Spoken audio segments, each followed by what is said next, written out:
BJP के नेता नहीं कह रहे भाई, उनके विधायक कह रहे हैं कि हमको सुरक्षा दी जाए, केंद्रीय सुरक्षा बल। हम तो कुछ कह ही नहीं रहे। अचंबा तो ये है कि वो जवाब में कहते हैं भाजपा कह रही है। हम कहां कह रहे हैं? ये सारी बातें वो कह रहे हैं। उन विधायकों ने लिखित में सुरक्षा मांगी है विधानसभा अध्यक्ष से, महामहिम राज्यपाल से कि हमको सीआरपीएफ दी जाए। ये दे क्यों नहीं रहे? अगर ये अपने विधायकों को लाना चाहते हैं तो क्यों नहीं दे रहे, यही बता दें। इनको क्या दिक्कत है इस बात से? अगर इनके विधायक इनके वो जो ऐसे सारी बातें बोल चुके हैं कल, और मैंने आप सबके चैनलों पे देखी। सर दूसरा धड़ाधड़ अभी भी नियुक्तियां ये लोग करे जा रहे हैं, क्या लग रहा है? घोर असंवैधानिक कृत्य है, एक कलम से निरस्त होंगी। महामहिम राज्यपाल को हमारी पार्टी ने कल ज्ञापन दिया है, निश्चित रूप से महामहिम भी उस पर संज्ञान लेंगे। और जो अधिकारी कर्मचारी निकाल रहे हैं, मैंने परसों या नरसों भी ये कहा था कि ये काम नहीं करें। जिस सरकार को संवैधानिक संस्था का चीफ लिख के दे चुका कि अल्पमत में है, उसके बाद निकले हुए सारे जो आदेश हैं वो अवैध कहलाएंगे। नहीं, मैं झुकने न झुकने की बात नहीं करता। मेरे को इतना मालूम है कि वो विधायक इनसे नहीं मिलना चाहते हैं, इनसे बात करना नहीं चाहते हैं, क्योंकि जब जब बात हुई है वो निराश ही हुए। इन्होंने सिर्फ झूठ बोला है। ये पूरी सरकार झूठ की बुनियाद पर खड़ी है। झूठ बोलकर चुनाव जीता और झूठ लगातार बोल रहे हैं, और आज भी झूठ बोल रहे हैं। सर आप कह रहे हैं चला चली की वेला है सरकार, लेकिन आपके पड़ोसी पीसी शर्मा कह रहे हैं कि सरकार मजबूत है। नहीं तो और वो क्या कहेंगे? नहीं बचे कुछ भग जाएंगे। भग तो उनके रहे, मेरे थोड़ी भगे। तो आप दावा पेश करेंगे कब कर रहे हैं सरकार? जब स्थान खाली होगा तो जरूर करेंगे। आप लोग मिलने नहीं जा रहे कांग्रेस के विधायकों से? हमें क्या जरूरत है भाई? सर दिग्विजय सिंह कह रहे हैं कि वहाँ पर बीजेपी के नेता क्या कर रहे हैं, उमाशंकर गुप्ता। ये वो बताएंगे, वहां गए ना, पूछ लें उनसे। हमने कब रोका है उनको? कोई उनसे बात करना तो चाहे, उन्हीं की पार्टी के लोग उनसे बात करना नहीं चाहते तो हमारी पार्टी वाले क्या चाहे? तो बंधक बनाने आरोप लगा रहे हैं ना सर। वो लगाए, उनको कौन सुनता है? जो है वो तो बोल रहे हैं ना। आपके चैनल पे मैंने देखा, आपके पे देखा, आपके पे देखा। उन्होंने कहा कि ये दलालों से मिलने को समय है, भ्रष्टाचारियों से मिलने को मुख्यमंत्री को। मैं नहीं कह रहा, उनने कहा दलालों के काकस में घिरी सरकार है, ये वो कह रहे हैं। उन्होंने कहा कि वल्लभ भवन का 5वां फ्लोर दलाली का अड्डा बना हुआ है। मैं नहीं कह रहा, वो कह रहे हैं। उनके मंत्री ने कहा,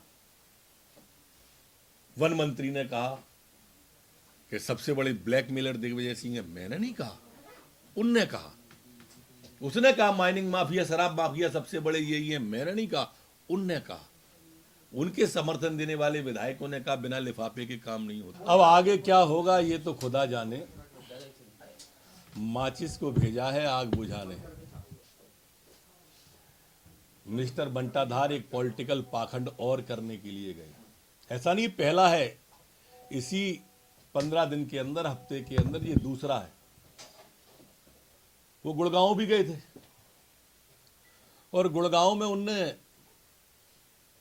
विधायकों से कहा कि आइए, गेट के बाहर धरना दिया। वो आए, माननीय बिसाऊलाल जी आए, माननीय अदल सिंह जी आए, माननीय संजीव सिंह जी आए, माननीय शुक्ला जी आए, और आके उनने यहाँ बयान दिया कि हमें किसी ने नहीं बंधक बनाया, ना हमें किसी ने रोका, ना हॉर्स ट्रेडिंग हुई।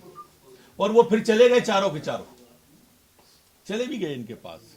मतलब ये एक पाखंड करते हैं। बेंगलुरु में विधायक इनसे मिलना नहीं चाहते। ये क्यों मिलना चाहते हैं? वो विधायक इनके मुख्यमंत्री के खिलाफ बोल चुके, वो विधायक इस सरकार के खिलाफ बोल चुके। कांग्रेस का संवैधानिक संस्थाओं पर विश्वास तो रहा नहीं।